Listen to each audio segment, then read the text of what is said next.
bombastic side-eye, criminal offensive side-eye.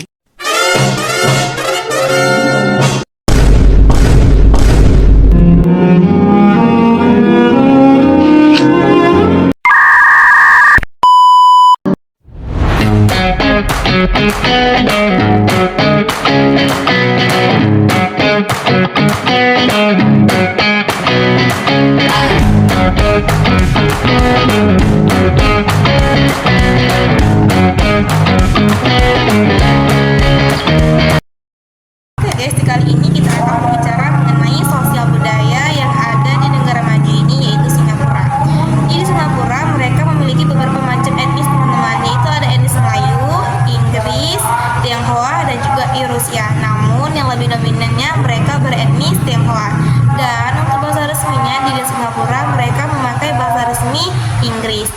Tak hanya itu juga, untuk golongan agamanya di Singapura ini memiliki beberapa golongan agama teman-teman, yaitu ada Hinduisme, Buddha, dan juga Muslim. Dan ternyata di Singapura ini mereka memiliki makanan khas yang sangat lezat teman-teman, yaitu Hainan chicken rice dan juga laksa. Banyak para pengunjung dan masyarakat mencoba mencicipi dan makan makanan khas ini, yaitu Hainan chicken rice dan juga laksa. Untuk sosialnya, ternyata di masyarakat atau penduduk di Singapura ini mereka sangat menganut yang namanya kedisiplinan mereka. Kedisiplinan mereka yang tak lain untuk berguna menjaga keamanan dan juga ketertiban negara mereka. Dan yang paling utama kata mereka lebih menganut yang namanya kerja keras. Dalam bidang pendidikan, di negara maju yaitu negara Singapura, terbagi menjadi beberapa jenjang, yaitu prasekolah, sekolah dasar, sekolah menengah, dan pendidikan tersier. Jenjang pendidikan di negara Singapura. Yang pertama, prasekolah selama 1-3 tahun untuk anak usia 3-6 tahun. Yang kedua, sekolah dasar selama 6 tahun untuk anak usia 7-12 tahun. Yang ketiga, sekolah menengah selama 4-5 tahun untuk anak usia 15-6 hingga 17 tahun. Yang terakhir, pendidikan tersier yang dibagi menjadi institusi publik dan swasta. Keunggulan sistem pendidikan di negara Singapura tersebut yaitu memiliki beberapa keunggulan.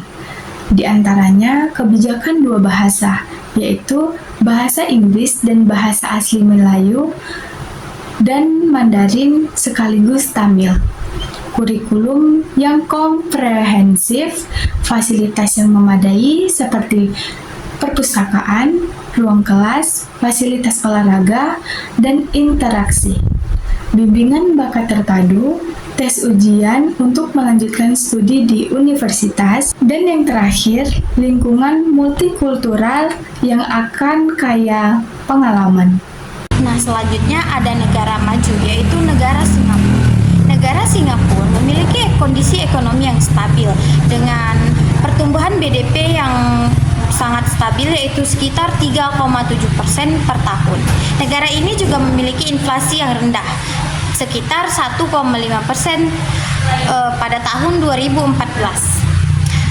Sektor utama yang dimiliki oleh negara Singapura yaitu pertanian, industri, dan jasa. Tapi, negara Singapura juga memiliki tantangan seperti ketergantungan pada impor dan keterbatasan juga pada sumber daya alam. Dan selanjutnya ada negara Singapura. Negara Singapura adalah negara yang kecil dan terletak di Asia Tenggara. Negara Singapura juga berhasil menjadi salah satu negara yang paling kaya dan negara yang paling maju. Hasil dari pembangunan Singapura adalah kota yang modern dan bersih.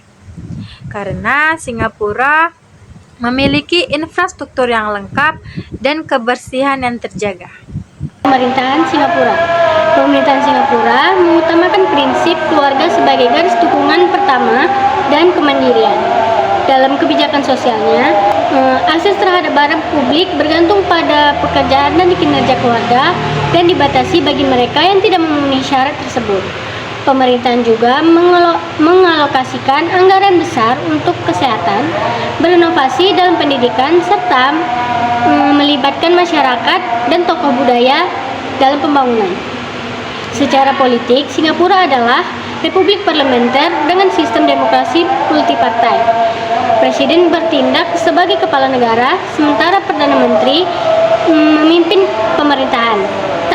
Kabinet dibentuk berdasarkan saran Perdana Menteri dan bertanggung jawab atas kebijakan dan administrasi, stabilitas politik, dan tata kelola yang efisien, menjadikan Singapura sebagai tempat menarik bagi investor. Presiden Singapura saat ini adalah Tharman Shanmugaratnam. Guys, di kali ini kita akan berbicara mengenai sosial budaya yang ada di negara Maroko. Apabila kita berbicara atau mengatakan namanya Maroko, otak kita pasti mengarah ke tujuan Arabian. Benar guys, hampir 95% negara ini memiliki agama atau etnis agama Islam, dan mereka memakai bahasa Arab ataupun bahasa Perancis. Nah, keunikan dari negara ini pula, apabila ada acara yang menuju ke arah religius seperti Ramadan, Hari Raya Idul Fitri, maupun pernikahan, pasti mereka melibatkan banyak orang untuk memeriahkan acara tersebut. Nah, ciri khas dari masyarakat ataupun negara Maroko ini, mereka memiliki sifat yang ramah, tentram, dan damai. Dalam bidang pendidikan di negara berkembang, yaitu negara Maroko, meliputi pendidikan prasekolah, sekolah dasar, sekolah menengah, dan perguruan tinggi.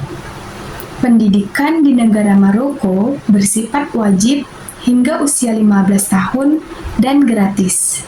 Jenjang pendidikan di negara Maroko, yang pertama, pendidikan prasekolah yang berlangsung hingga 9 tahun. Yang kedua, pendidikan menengah berlangsung selama 6 tahun dibagi menjadi 2 tahap, masing-masing 3 tahun. Dan yang terakhir, pendidikan tinggi yang berada di bawah Kementerian Pendidikan Tinggi dan pelatihan eksklusif. Tentang pendidikan di negara Maroko, banyak anak di daerah pedesaan, terutama perempuan, tidak dapat menganyam pendidikan. Terdapat kesenjangan literasi yang sangat besar. Dan yang terakhir, ketidaksetaraan merupakan tantangan besar dalam sistem pendidikan di negara Maroko.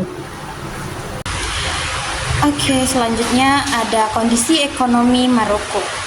Maroko memiliki pertumbuhan ekonomi yang stabil dengan rata-rata pertumbuhan GDP sebesar 3-4% per tahun. Sektor utama yang mendukung ekonomi Maroko adalah pertanian, industri, dan jasa. Pertanian merupakan sektor yang paling penting karena memproduksi seperti gandum, biji-bijian, dan buah-buahan. Ekspor Maroko memiliki sifat yang signifikan dengan produksi utama seperti fosfat, tekstil, dan kerajinan tangan. Maroko memiliki investasi yang signifikan dari negara-negara lain, terutama dari Eropa dan Amerika Serikat. Tapi tantangan yang dimiliki oleh negara Maroko adalah seperti pengangguran yang tinggi, kemiskinan, dan ketergantungan terhadap impor. Dan di sini dilanjutkan di bidang pembangunan, yaitu salah satunya negara Maroko. Negara Maroko juga merupakan salah satu negara yang berkembang, karena Maroko melakukan berbagai cara untuk meningkatkan ekonominya, seperti mengembangkan sektor manufaktur, meningkatkan aksesibilitas pekerja, dan peningkatan anggaran. Defisit fiskal menurun dari 5,4% menjadi 4,4% PDB tahun 2022 sampai 2023. Mempertahankan akses ke pembiayaan eksternal dengan berbiaya yang rendah. Merupakan negara monarki konstitusional dengan sistem parlementer. Dalam sistem ini, kekuasaan politik dibagi antara raja dan parlemen. Kewenangan raja adalah kepala militer dan pemimpin agama negara. Raja memiliki kewenangan eksekutif bersama Perdana Menteri. Raja menunjuk Perdana Menteri dari partai terbesar di parlemen. Kewenangan parlemen terdiri dari 2 kamar, yaitu DPR Majelis Tinggi dan DPR Majelis Rendah. Anggota Dewan Perwakilan Rakyat dipilih melalui pemungutan suara rakyat. Maroko tidak memiliki presiden, melainkan Raja Perdana Menteri. Raja Maroko saat ini adalah Muhammad.